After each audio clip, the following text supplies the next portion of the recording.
So today I'm joined by Rachael Tiow, Director of ABM at Auth0. Rachael, thanks so much for joining us today.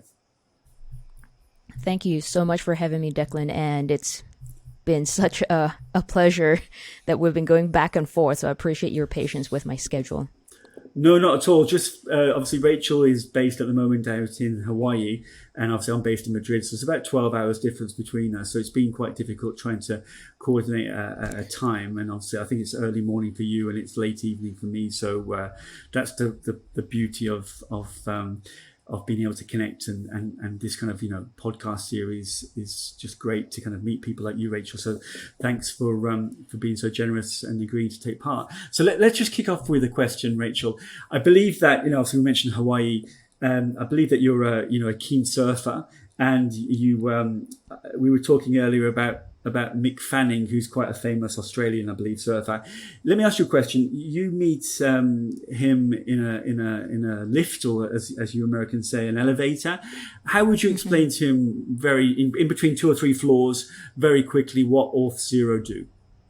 Yeah, so I follow him on Instagram, so I'm sure he logs on to Instagram because he's quite active on there. And I'll just say to him, Auth0 is a tool that makes it very simple for you to log into any application and to keep your identity safe, because ultimately Mick Fanning doesn't want to lose his credit card information to a malicious actor.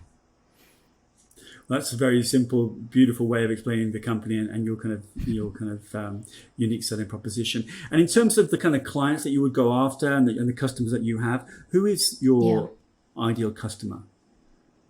I would say our ideal customer are in the B2B, B2C, also government or public sector.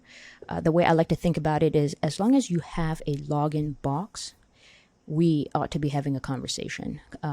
So, yeah, I guess the whole entire world, pretty much, at this point, in a very digital world that we have.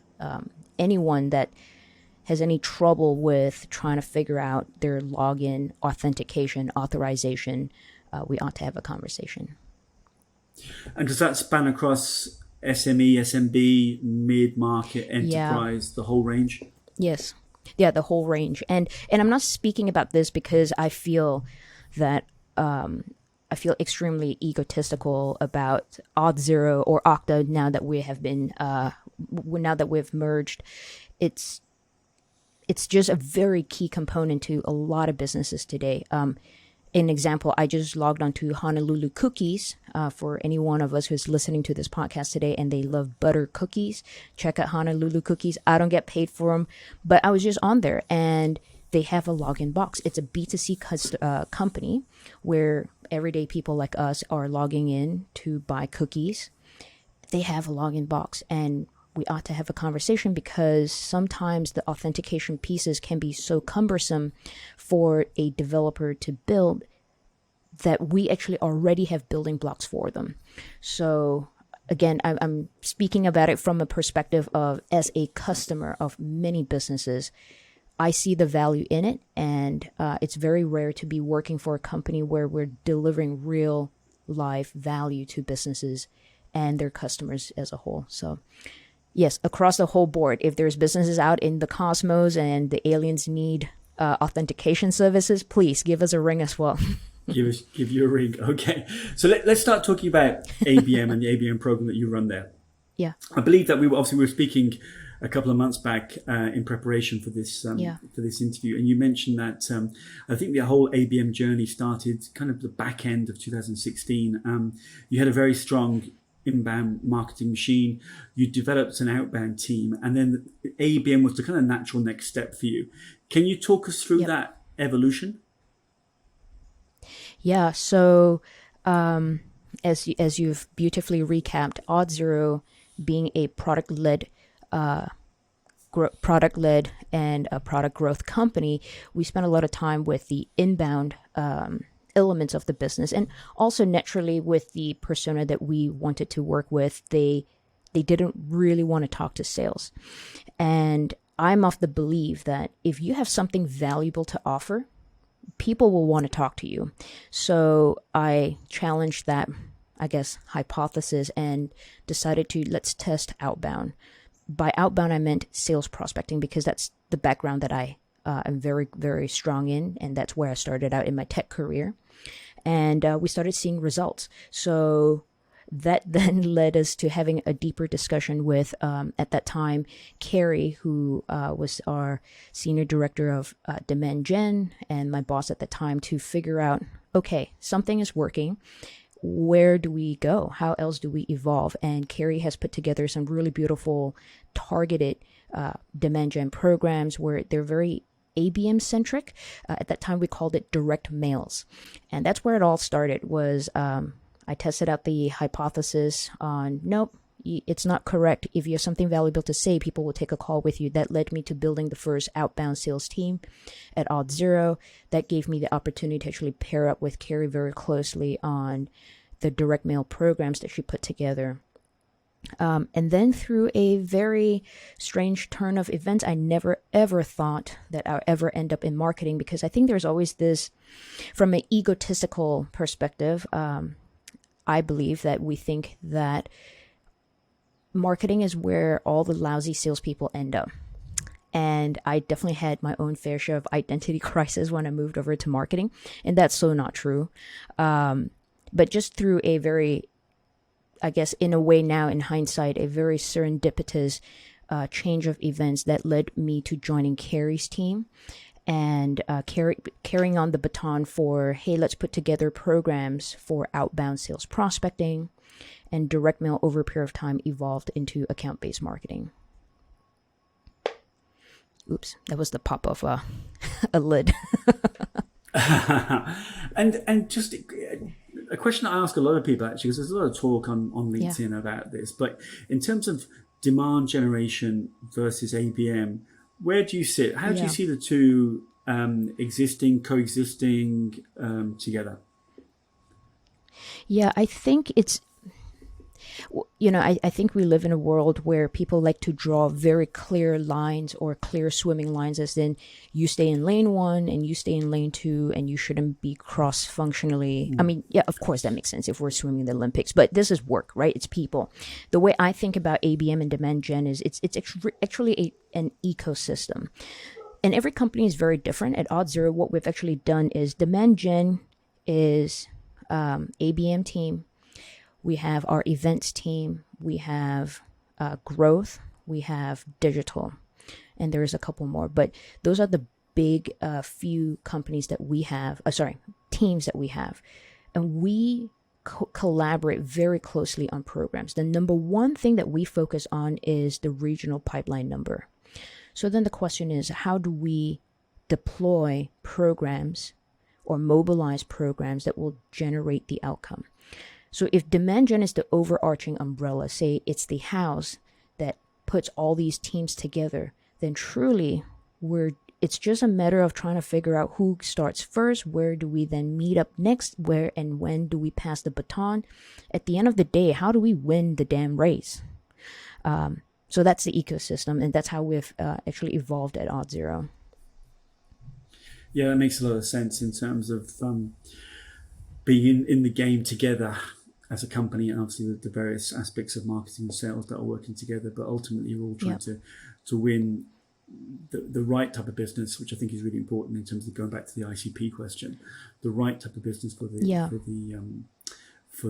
company, and obviously in the most efficient manner possible, and winning accounts that you want to win, and then obviously then retaining those accounts, Definitely. which obviously ABM is perfectly suited for.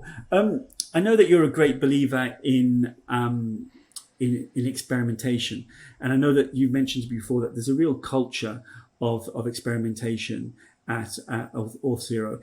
Did that really help you to test and succeed with your ABM program? Yes, it has. Actually, before we if you don't mind, before we dive into the experimentation, may I share a very quick 30-second cap on how ABM actually interact and collaborate across demand gen at Auth0? So I'll give this example. Now, I'm not sharing this because we're perfect, right? I think when we have a lot of people moving with, I love how one of our leaders on the digital team says, we have big brains and big personalities. So when we have big brains and big personalities, and thankfully not big egos, we have a lot of ideas, and we're trying to figure out what the heck should we do. And we experimented with this earlier this quarter. Was, hey, why not we start with, we use 6 Sense, love 6 Sense. Again, saying this not because I get paid by them, but we have intent data from 6 Sense. We know what our target accounts are that's picked by the sales team. Why don't we kick off with an ABM program? It's specifically targeted to B2B and B2C. And because it's summer, and at that time, a few months back, a lot of states were opened up. So we actually sent a direct mail of a grill kit to sort of, hey, welcome to summer. Just as grilling, you need to find your right set of tools and gears. You have to do the same with identity as well. So we kicked off the quarter with a direct mail across all these accounts. Typically, what I've observed is when accounts go through a program, they kind of just end, 4, 6 weeks, 8 weeks in. Nothing happens. To those that didn't respond, they kind of just stop there. So we said, hey, why don't we continue taking these accounts and prospects through our Auth0 program? So we started to collaborate on, okay, what is it that the events team can do? Oh, let's host an Auth0 hosted event for a grill. We call it the Pit Master class. So the first batch of people, about 15 to 20% responded. Great. What about the 80%? We shouldn't leave our prospects hanging. That's how I'm thinking about it. So we then moved those balance of 80% into the Pitmaster event, invited them. All right, now we have 80%. Maybe 20% of that 80% responded. And I know the math is not equal, but let's just say now we're down to 60%. What do we do with them? Well, we have webinars. Great, let's invite them to the webinar. Now that falls under the events team as well. Also, I forgot to mention, digital team is actually involved because they provide air coverage and signaling that, hey, it's Auth0. Depending on where they're at in the journey, we have different contents that we're pushing out at them so that there's always something valuable for them to learn about Auth0. So it's a give-get kind of relationship. And then we also have our developer marketing, and that's something that we're working very closely on. Okay, well, what about all this stuff that we do with developers? How do we get our prospects those from those targeted accounts? And targeted doesn't have to be the only ones that are picked by sales. We have the intent data, so we have a lot of accounts. So we then move them into their different channels of engagements with us. So that's a concrete way of how ABM has evolved, how we do ABM here at Auth0, which is, how do we collaborate? Because we can't win by ourselves, right? There's a quote or proverb that says, if you want to go fast, go alone. If you want to go far, go with a team. And I can safely say that the team at Auth0 is here to make a dent in the universe. So that's just an example. Well, that's a great proverb, really, and it explains a lot actually about how companies are trying to bring that alignment together, really, and to remove those silos and particularly ABM is a great unifier of removing those kind of sales and marketing, and even indeed within the same marketing department, removing those silos. So back to that original question, I thought was quite relevant, really, for you. That culture of experimentation, which I know you were very keen to talk about before, that's something that's at the heart of your organization, right? Yes. Yes. It's deeply embedded into our culture. I mean, I think ultimately in life, if we don't, there's so much that we can translate from life into work. And if we don't try new things in our lives, we kind of stay stagnant. It's the same with a lot of our programs, right? If I can give an example that we tried was, I'm not sure if there's anyone here listening that are board game fans of board games. So we thought, hey, you know what? Authentication is so critical to a business, and so many people are involved on a team when it comes to authentication. It's really difficult to figure out exactly who owns the whole project. So we then decided, hey, maybe if we go to LinkedIn and we get, some images, we figure out who those developers are and the org chart, and we print out their pictures and we send them the Guess Who board game, and we remove all those. I have never played Guess Who before, but they remove all those individuals and put the company's org chart on the board. It sounds great.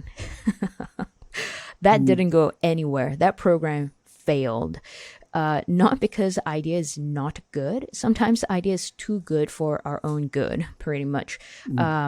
So we learned, okay, that was a lot of work. It was very complex, and people probably thought it was creepy that we printed images of their team and put it on the game. So we then tried something even simpler. Then we thought, let's send them a lock. It started out with a kind of like a chest that we purchased, and it has a little lock on there. And inside that lock was a little bit, was a swag. I can't remember what it was. Yeah, it was a gift card. And the idea behind this was authentication. To get into your application, which is a swag or something that you want, you have to unlock the box. So you have to unlock your login box. So we thought, oh, that's a great idea. Super simple. It was easy, way easier than the first board game. And that was a hit. People loved it. So we started experimenting. Okay, what are different ways that we can send locked items to people? So we started with that locked chest. Then it started. Then it started to change into maybe what if we packaged our swag in an envelope and then put it in a clear box. So it's kind of like a tease. It's like, I see there's something in there, but fuck, I can't get to it. What is it? That was a hit.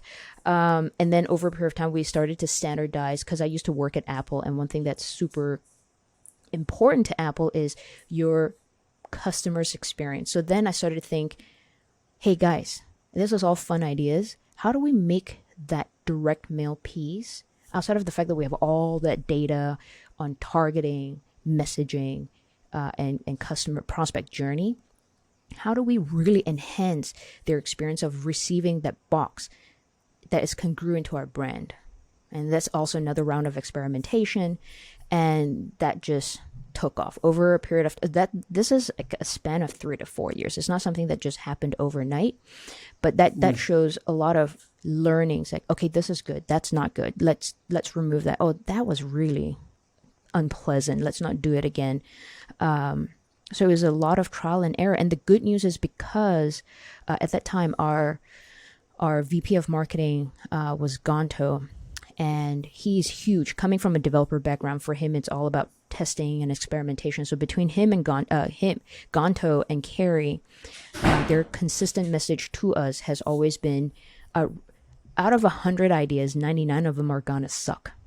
So might as well, let's experiment, and we're not gonna penalize you if your ideas suck. So let's keep on trying until we find that one golden goose egg. So there's experimentation of new ideas. There's experimentation or evolution of the same idea.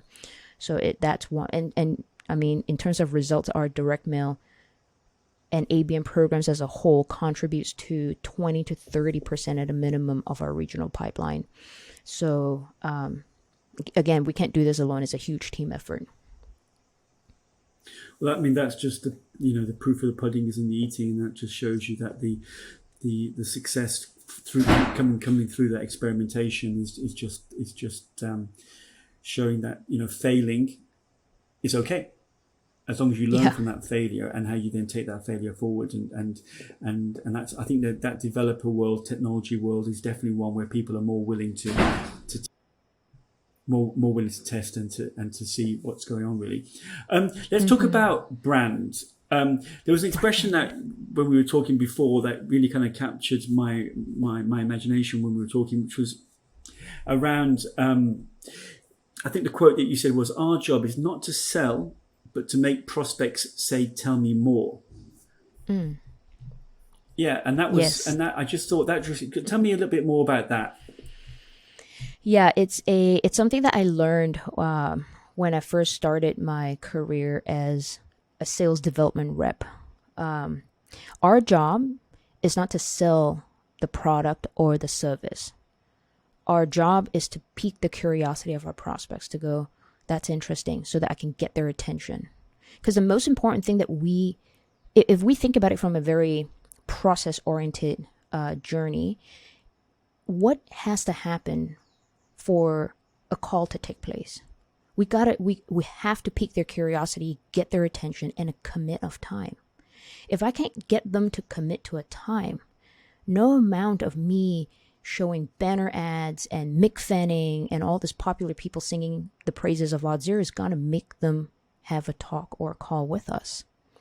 So that is something that I've learned from my prospecting days, from my sales days, and how I engage with my prospect when I was in sales all the time. My first thing is, how do I pique your curiosity and get your attention? And once I have it, how can I change your perspective? Because a lot of us show up.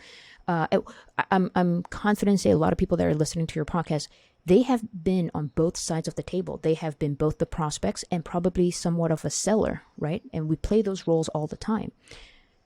If for us to show on a call, it's because something that the salesperson said or something that the marketing team did changed your perspective about something that you are thinking about. And that's very important, especially on ABM, or I would even argue all of outbound, whether you're in sales or marketing. It's not to sell the product.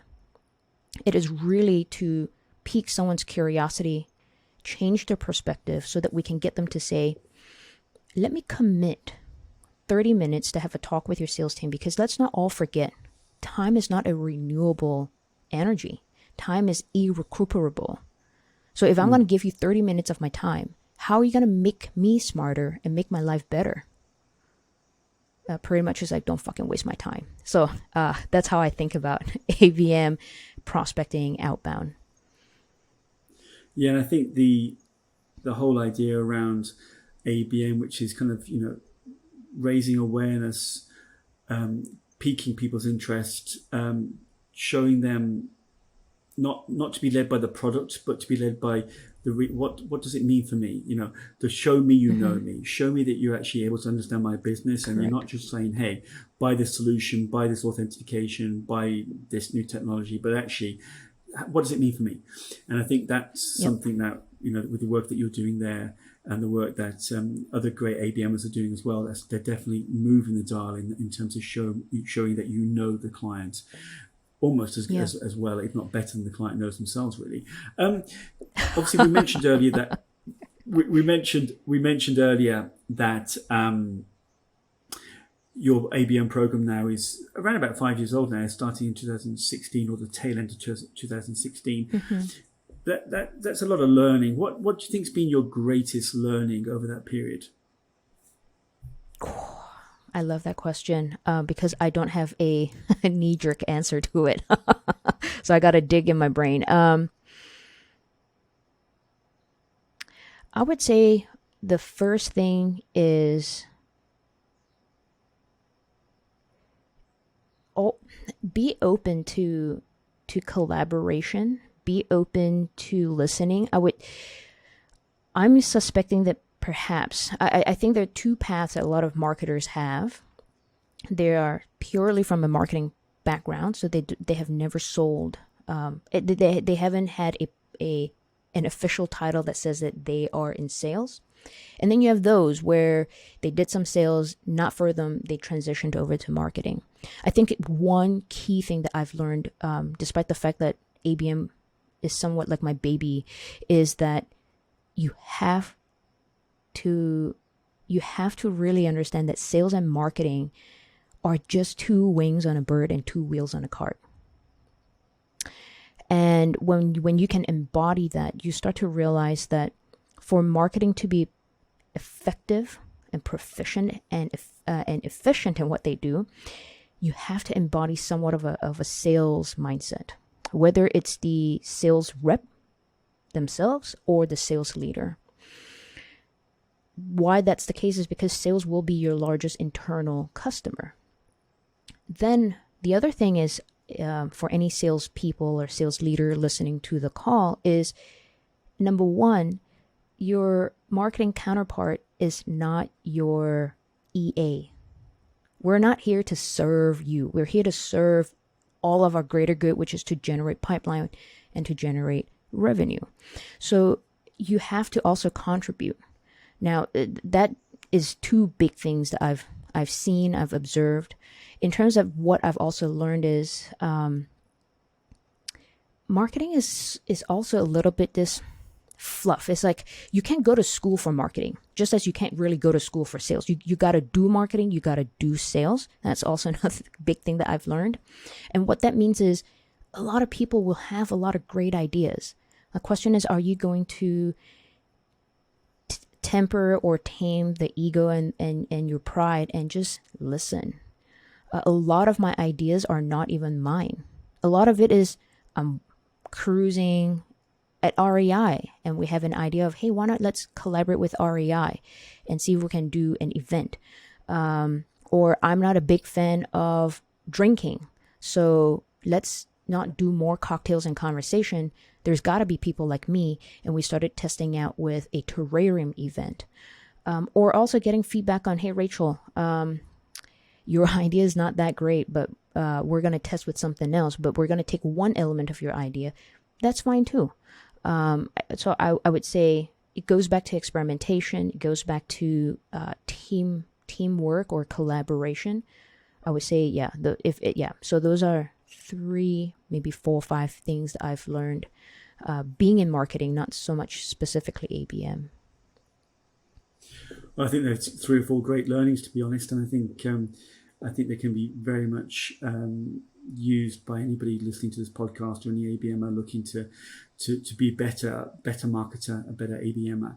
Let's just talk about ROI, which obviously is a hot topic when people are talking about ABM. Yeah. What do you measure? What do you look out for in your programs? What are you looking to measure in terms of looking for the success of your ABM program? Dollar bills. That's so we measure SQO numbers, we measure pipeline dollars, because we know by this point we have a pretty consistent, somewhat predictable, well, I should say it's pretty predictable at this point, how much of the revenue that we generate or influence will get flipped to revenue.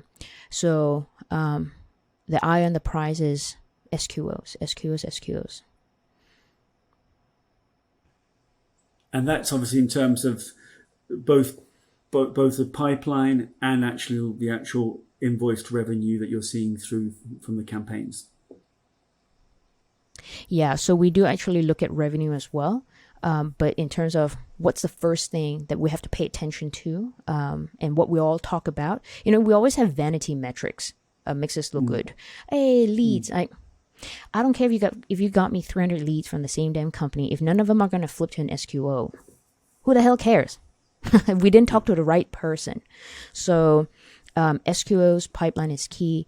Once we know that, we have we have a pretty predictable conversion over to revenue, and we keep track of that too, because we're so closely integrated with sales. It's impossible to not be focused on revenue. And I think I don't know if this is something that is unique to Auth0, but it's something that I love just because I come from a sales background. Just being at previous companies, and I'll hear marketers talk about leads. That's great. But I find that when teams can actually unite and not measure just on vanity metrics, but really have metrics that both sides of the coin, right, are looking into, it creates more accountability. There's check and balance. And more minds come together, look at the same thing. You just get better results that way. So for us, the number one thing is pipeline, SQOs, and of course revenue.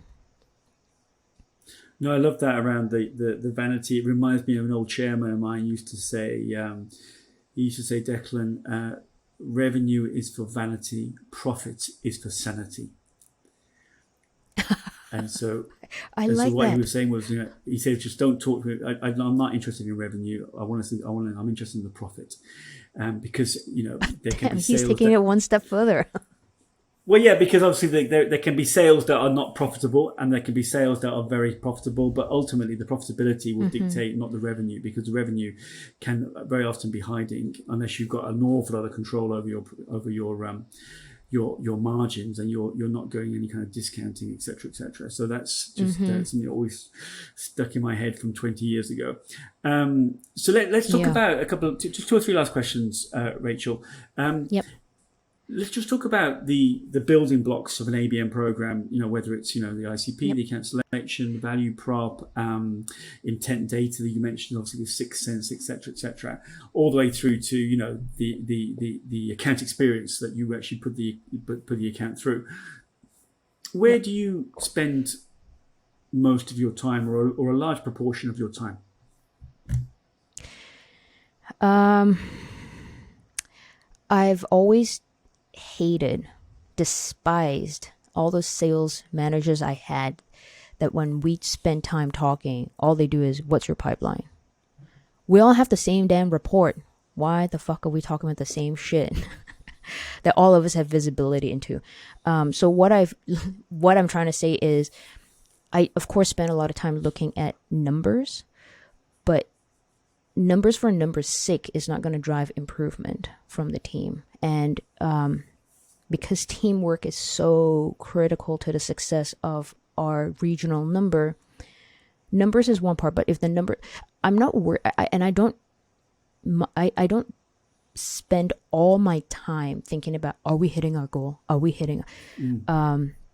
Yeah, that's not productive in my opinion. Where I spend a lot of my time is, hey, what are the programs that we're all focused on for this quarter? Are there any new ideas that we can incorporate for the upcoming quarter? Are there new things that we should be trying maybe a year from now?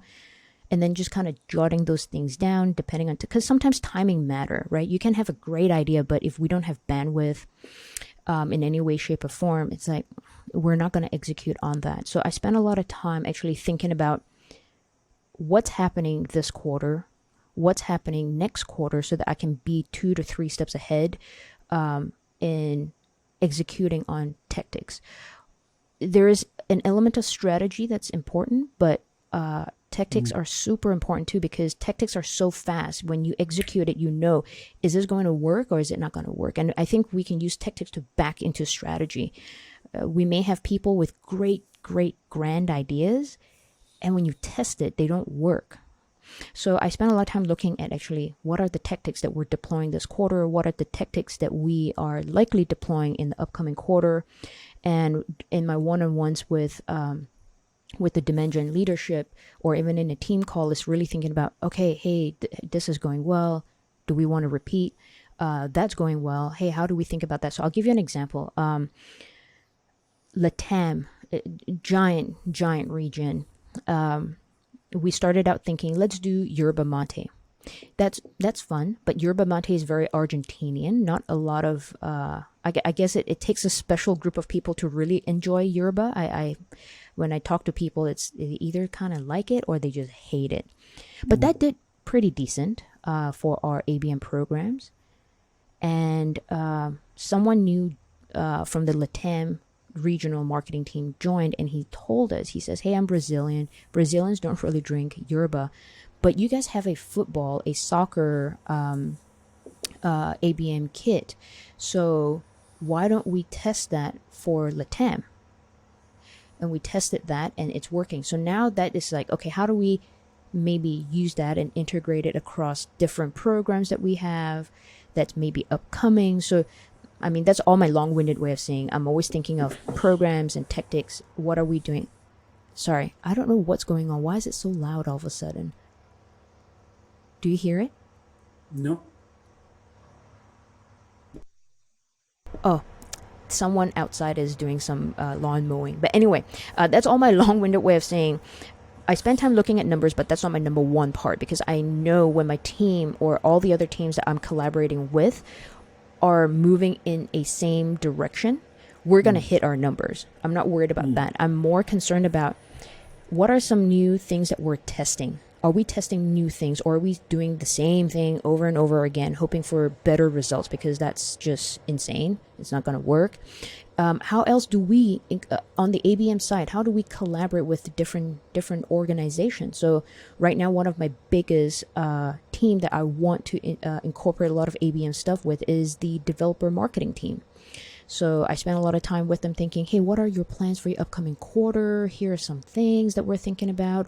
How can we marry our ideas together? That's where I spend a lot of my time. So it's pretty analytical actually in terms of the emphasis of your time there, which actually is really a lot of ABM is very kind of, I like to think that ABMers are, they're salespeople, they're commercial people, they're data scientists, they're number crunchers, because there's an awful lot of data to go through, which kind of separates from, in my head, ABM from other marketing disciplines really. Two last questions, Rachel. I'm not sure whether I'm going to spring this on you, but I'll ask the question anyway. What's been your biggest mistake with your ABM program? Because obviously ABM, I kind of call it a journey, an ABM journey. And on a journey, you take a wrong turn, you kind of come back on the path, you kind of get some blisters or whatever. But what's been that mistake that you've learned from and said, you know what, I'm glad that happened, but it's helped me to be better? Yeah, I would say the first thing that popped in my head was when I thought of ABM, again, coming from a sales background, we're very lone wolves. So for me, even with my team, it's me, myself, and my team. Big mistake. Big mistake, because you're singling yourself out. Not only that, you're singling your entire team out, right? Target accounts are important, but don't forget the total addressable market is way bigger than your sliver of target accounts. So collaborating. So when we were super focused on target accounts, that was just target accounts, and that made me feel like, oh my gosh, that shrunk our playground, and that shrunk a lot of our creativity. That also singled us out from having collaborative efforts with all of marketing. So that's that I would call it, that's the first thing. I don't know if anyone has experienced that before. It's like what you mentioned earlier, right? They're so focused on the data crunching, and there is a place for that. I mean, I spend a lot of time also looking at 6 Sense data. But what good is your data if you can't use that to mobilize teams and move the team towards one big, gigantic, audacious goal? And that requires psychology and relationship building. So that was my first thing that I was like, damn, I'm shooting myself in my damn foot. Not even one foot, both feet. No, not both 2 foot. So basically, you're now walking down the road. You've got both bullets in both feet, and you're still trying to. But I think us ABMers, we are quite pig-headed, very strong-willed. We just keep going until the end, as you said. And what would you get a phone call, on a Friday night, and from an colleague or whatever, and they say, "Hey, Rachel, I've just joined a new company. I'm going to be implementing an ABM program, and I need a little bit of advice." What would be that one piece of advice that you'd give them? I would say, don't think about your ABM programs. Figure out what your peers, your colleagues are doing, and then ask yourself, where can you add value from the perspective of ABM? I think a lot of times people think of ABM as a team. You can. I mean, sometimes I even try to talk myself out of a job at Auth0. Like I tell my boss, I'm like, and the dimension leadership, I said, I don't see why there should be a role for me. Because ABM in itself is not, you can hire people, it's a team. And we have also evolved even further and changing into a center of excellence. But ABM is an approach, it's a mindset, and it's also a program style which you can integrate across any function, from developer marketing to running digital ads to hosting your own events, joining events, growth, chat bots. Like, yeah, that's one thing, is like, don't think about your program. First things first, learn what your peers are doing, understand what's working. Then you ask yourself, okay, what's the opportunity for us to then put on the lens of, okay, we know your persona types. We know what are the challenges that your product can solve. How can we curate to a very special group of people that, as you mentioned moments ago, show me that you know me? Because by nature, events are very broad-based. And by nature, ABM tends to be more narrow.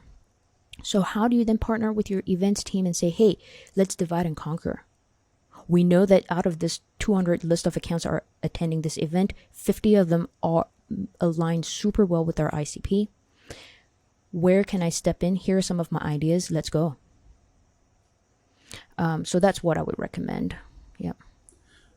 Great answer, actually. And it coincides with some other Let's Talk ABM guests that have said something very similar around you need to kind of spread ABM out across the business. And obviously, you can have a central team that can be the guardians of ABM, but the real magic happens when it gets pushed out into the field marketing team and it gets pushed out to the sales team, and everyone can then pull on that ABM expertise. But they're basically been, almost trained how to do ABM themselves, But I mean, I would hate, Rachel, for you to be out of a job because you're doing such an amazing job there at Auth0. So